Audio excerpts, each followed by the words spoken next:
Good evening. My name is Henry Kavil and I play Geralt of Rivia in Netflix's new series, The Witcher. I'm here to take you back to where we first met The Witcher, this book, The Last Wish. Let's begin, shall we? As usual, cats and children noticed him first. A striped tomcat sleeping on a sun-warmed stack of wood shuddered, raised his round head, pulled back his ears, hissed, and bolted off into the nettles. 3-year-old Dragomir, Fisherman Trigla's son, who was sitting on the hut's threshold, doing his best to make dirtier an already dirty shirt, started to scream as he fixed his tearful eyes on the passing rider. The Witcher rode slowly, without trying to overtake the hay cart obstructing the road. A laden donkey trotted behind him, stretching its neck and constantly pulling the cord tied to the Witcher's pommel tight. In addition to the usual bags, the long-eared animal was lugging a large shape, wrapped in a saddlecloth on its back. The gray-white flanks of the ass were covered with black streaks of dried blood. The stranger was not old, but his hair was almost entirely white.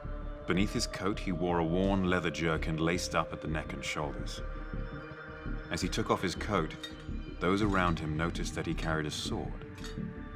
Not something unusual in itself. Nearly every man in Wizim carried a weapon, but no one carried a sword strapped to his back as if it were a bow or a quiver. The stranger did not sit at the table with the few other guests. He remained standing at the counter, piercing the innkeeper with his gaze. He drew from the tankard. "We'll give you a hand," the pockmarked man hissed.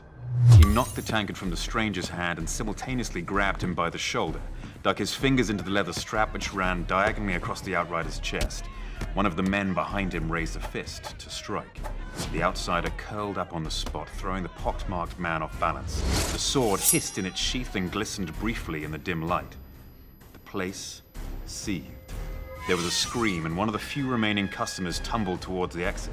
A chair fell with a crash, and earthenware smacked hollowly against the floor.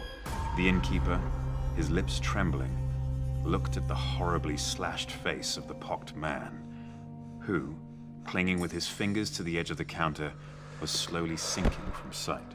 The other two were lying on the floor, one motionless, the other writhing and convulsing in a dark, spreading puddle. A woman's hysterical scream vibrated in the air, piercing the ears as the innkeeper shuddered, caught his breath, and vomited. The stranger retreated toward the wall, tense and alert. He held the sword in both hands, sweeping the blade through the air. No one moved.